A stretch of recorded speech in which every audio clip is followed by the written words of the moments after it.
Halo semua, materi selanjutnya pada mata kuliah Operasi Fisik Pendukung 1 adalah tentang LMTD dan juga NTU. Untuk memahami distribusi temperatur pada permukaan panas, atau di sini akan kita bahas adalah log mean temperature difference atau LMTD, saya akan tampilkan beberapa ilustrasi pada slide ini. Semisal saya punya fluida panas di dalam suatu sistem double pipe. Fluida panas yang saya gunakan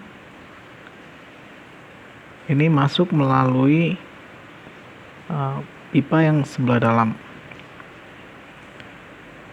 dengan suhu, saya tulis di sini TH atau temperatur fluida panasnya sebesar 90 derajat Celcius, dan di luar ini ada fluida dingin, itu saya tulis dengan notasi TC dengan suhu 5 derajat Celcius. Oke. Di mana luaran dari double pipe ini adalah 30 derajat Celcius. Untuk T-hot 30 derajat Celcius. Sedangkan fluida dinginnya luarannya sebesar 20 derajat Celcius. Nah, kalau kita perhatikan, ini arah dari fluida panas dan fluida dingin adalah searah. Di sini kita bisa lihat ya, dari dia masuk dengan arah yang sama. Aliran ini kita sebut sebagai aliran kokaran atau parallel flow. Jadi aliran fluida panas dan dingin itu searah. Hal ini jika kita tuangkan dalam grafik, kira-kira bentuknya seperti ini. Tadi fluida panas masuk, suhunya 90, kira-kira di sini 90 ya. Saya buat di grafik ini. Dia keluar arahnya ke sini menjadi 30, mengalami penurunan. Sedangkan fluida dinginnya masuknya sebesar 5 derajat dan keluar arahnya seperti ini, sama dengan fluida panas, keluarannya menjadi 20 derajat Celcius. Jadi arahnya sama. Ini adalah posisi atau panjang pipa tadi. Seperti itu jika kita tuangkan dalam bentuk grafik. Untuk parallel flow, ini tidak aliran dingin ini tidak akan mungkin melewati suhu dari fluida panas, karena ini akan menyalahi hukum termodinamika. Ini tidak akan mungkin terjadi. Selanjutnya, ilustrasi selanjutnya di sini saya memiliki aliran fluida panas dengan suhu 90 derajat juga, 90 derajat Celcius. Akan tetapi perbedaannya, fluida dinginnya berlawanan dari arah sebelah sini. Jadi dia dari arah yang berbeda. Di sini 5 derajat Celcius, keluarannya 20 derajat Celcius. 90 tadi keluarannya 30 derajat Celcius. Jadi dari sini kita bisa lihat arah aliran pada double pipe ini berlawanan. Aliran ini kita sebut sebagai counter current. Jika kita pindah ke bagian sini, di sini kita bisa lihat untuk grafik yang di sebelah kanan saya kasih ini adalah bentuk dari ilustrasi yang dengan menggunakan double pipe. Di sini saya tuangkan dalam bentuk grafik.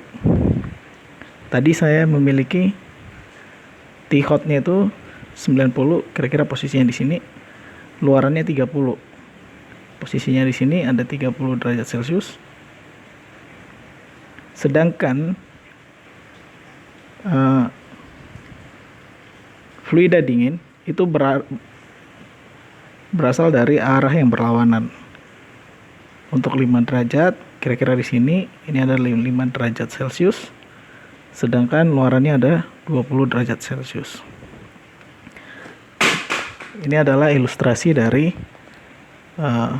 aliran atau distribusi temperatur pada penukar panas. Dari sini kita bisa lihat sebenarnya apa yang akan kita pelajari dari sini terhadap selisih perubahan temperatur, yaitu adalah adanya transfer panas yang disebabkan perbedaan temperatur dari kedua fluida. Seperti itu. Nah, di sini ada 2 mode yang bisa digunakan dalam penentuan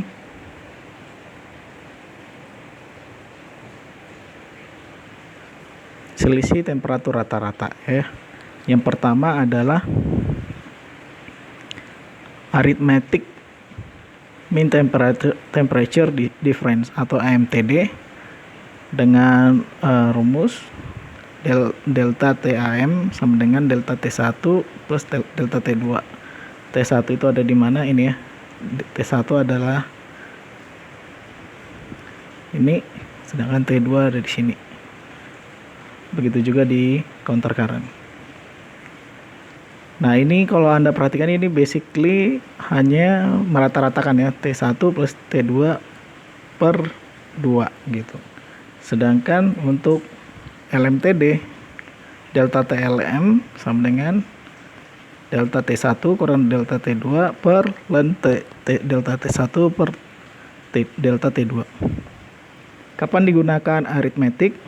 Ini ketika adanya perubahan suhu secara linear gitu. Tapi kalau kita lihat perubahan suhu yang terjadi di sini kan bukan linear ya. Jadi bagian mana yang akan kira-kira kita pelajari atau diperoleh di sini adalah suhu yang sekitarannya di sini gitu. Di antara 90 dan juga 5 derajat. Nah, karena bentuk grafiknya adalah seperti ini, pola distribusi panasnya adalah seperti ini, makanya untuk mengetahui selisih temperatur rata-rata paling banyak menggunakan delta TLM. Apakah bisa kita menggunakan delta TLM? Bisa saja ketika perubahan panas itu secara aritmetik atau linear gitu. Tapi kalau kita pelajari dari slide ini kan dia bukan, perubahannya tidak linear seperti itu.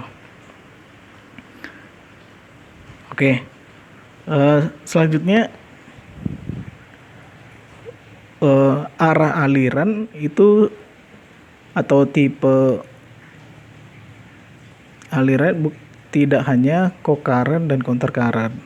Co-current, counter current itu paling umum itu ditemukan pada double pipe ya, sistem penukar panas double pipe. Double pipe itu paling banyak itu parallel flow sama counter flow. Sedangkan jika penukar panasnya plate ya, tidak hanya parallel flow tapi ada juga yang disebut, jika parallel flow itu adalah seperti ini searah ya, fluida panas dan dingin. Ada lagi arah aliran yang disebut sebagai cross flow, yang mana dia melintasi ya, cross flow. Untuk double pipe tadi ada co-current dan counter current. Sedangkan di plate ini selain co-current, counter current, dia ada juga yang disebut sebagai cross flow ya.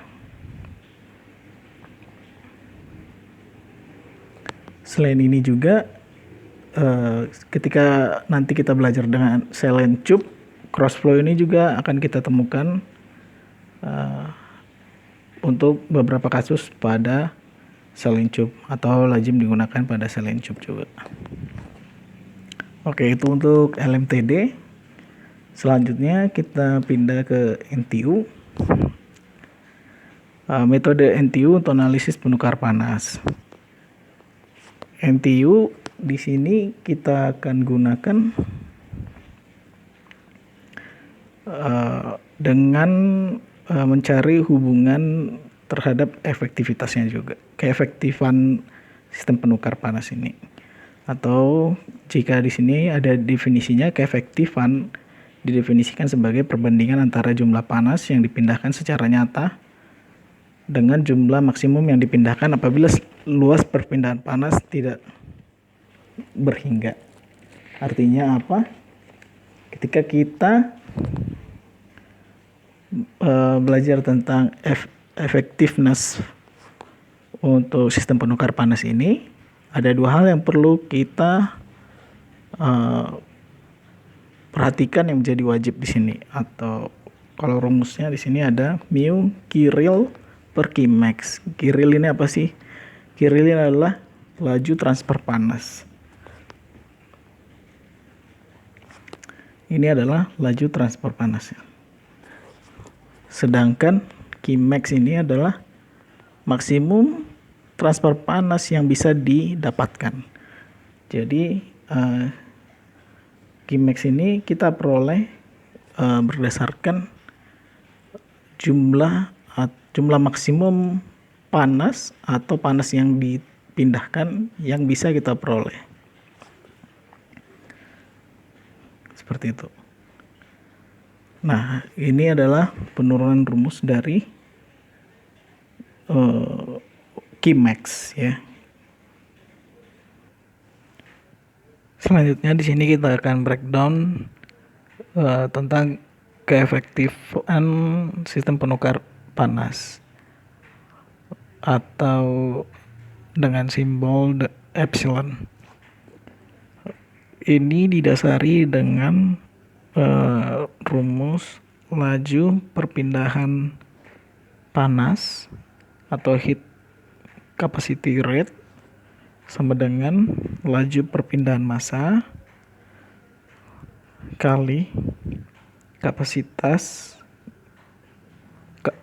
panas atau kalor ya. Di sini akan untuk kapasitas kalor ini akan kita bagi dua nanti tergantung sifat fluidanya.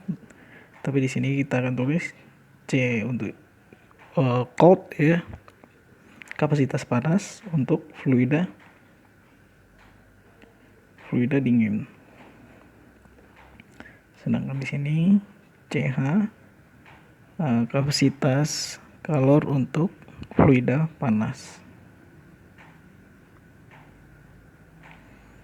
Gitu. Nah, selanjutnya kita turunkan ke dalam Kimax ya. Berarti Kimax itu sama dengan kapasitas panas kapasitas kalor untuk fluida panas kali selisih temperatur rata-rata ya. Selisih temperatur, maaf. Nah, selisih temperatur untuk di sini berarti delta T max ya. Delta T max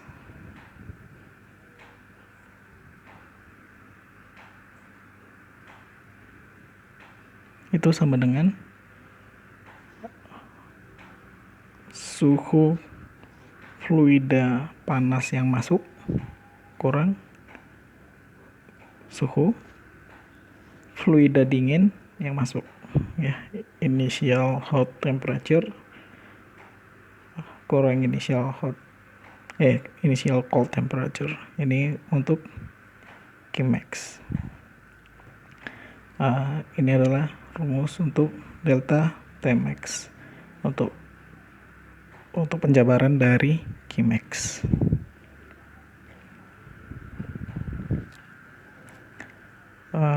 Dengan demikian untuk epsilonnya, berarti kalau tadi epsilon itu, kalau di awal epsilon adalah laju transfer panas per laju transfer panas maksimum yang bisa didapatkan. Oke, di sini untuk Qmax atau laju transfer panas maksimumnya, ini kan ada dua, ada C hot sama C cold. Terus kita pakai yang mana nih gitu? Kita di sini akan menggunakan yang nilai C yang terkecil. Jadi kita akan gunakan nilai C yang terkecil dari antara kedua ini untuk kita mengetahui keefektifan dari suatu sistem penukar panas. Nah, C yang paling kecil itu atau kapasitas panas yang kecil itu bisa dianalogikan ketika kita punya 2 botol misalnya ya, 2 botol air. Satu botol ini volumenya 10 liter, satunya 5 liter ya. Jadi ada yang kapasitas 10 liter, ada yang kapasitas 5 liter. Nah, yang maksimum itu yang mana bisa memungkinkan? Jika botol yang 10 liter isinya kita masukin ke 5 liter, ini hanya akan 5 liter akan penuh, sedangkan sisanya kan 5 liter. Artinya ini hanya 50%. Sedangkan kalau misalnya yang dari 5 liter kita masukin ke 10 liter, 5 liter ini habis semua di sini dan wadah ini berisi 5 liter, tetapi yang dari sini, yang dari 5 liter ini akan habis ya. Ini akan 100% berpindah ke 10 liter. Jadi yang maksimal, yang bisa maksimal itu adalah dari yang kecil, dari kapasitas yang kecil gitu. Kira-kira seperti itu analoginya. Itu makanya kita dalam memilih Q itu kita pilih C yang terkecil gitu. Namun kita bisa lihat di sini jika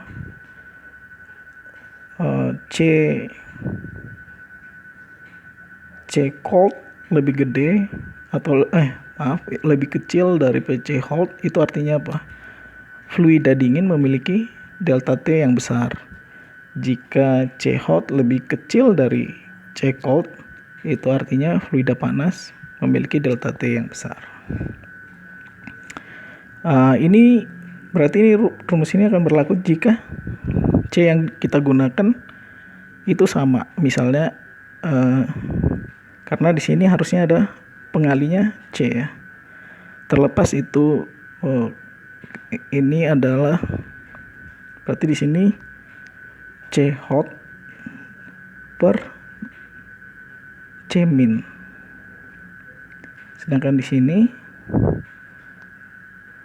maaf ya, berarti kurungnya itu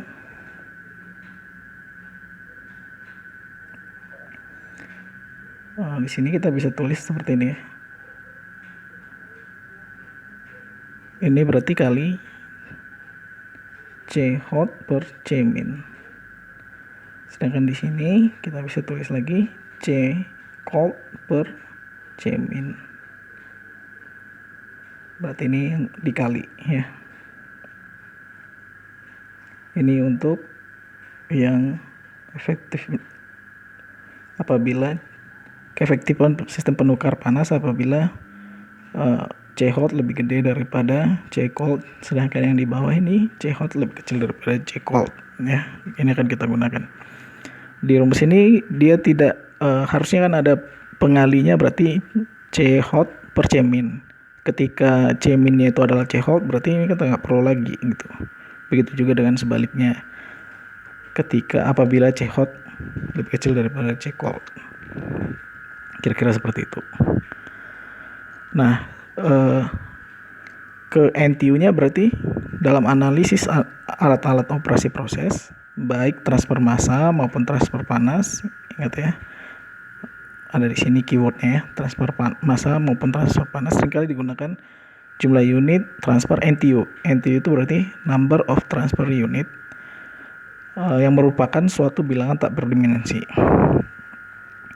di mana NTU sama dengan koefisien transfer panas ke seluruh kali luas permukaan kali transfer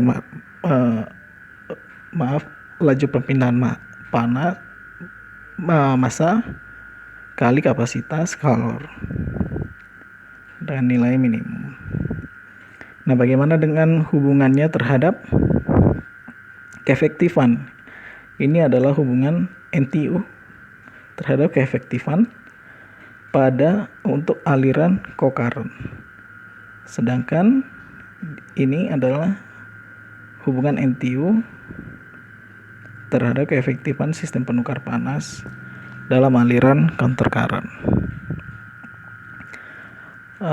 Pertanyaannya, kapan berarti NTU ini kita akan gunakan?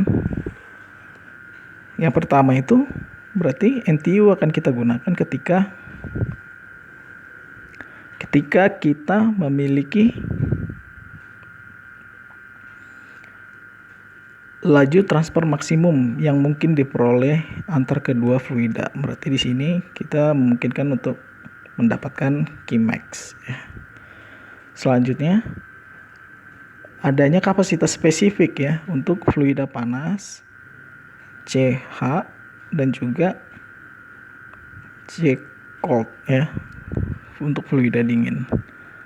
Yang selanjutnya adalah adanya laju perpindahan massa dari fluida panas sini MH dan juga fluida dingin. Saya tulis di sini MC ya. Dan yang selanjutnya itu ada temperatur inlet pada fluida panas dan juga fluida dingin. Jadi kita mengetahui temperatur inlet atau inisial temperatur hot dan juga inisial temperatur untuk fluida dinginnya. Gitu. Jadi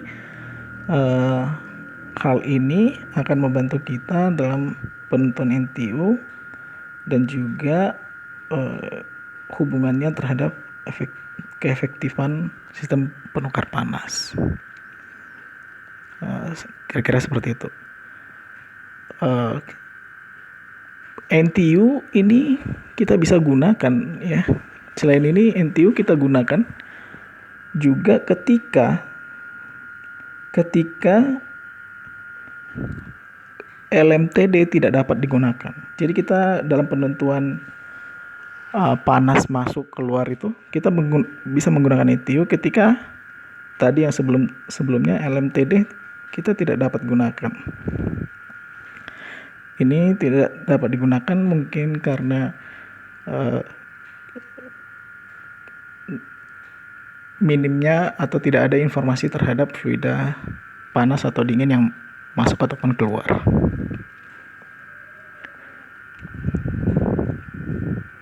Seperti itu.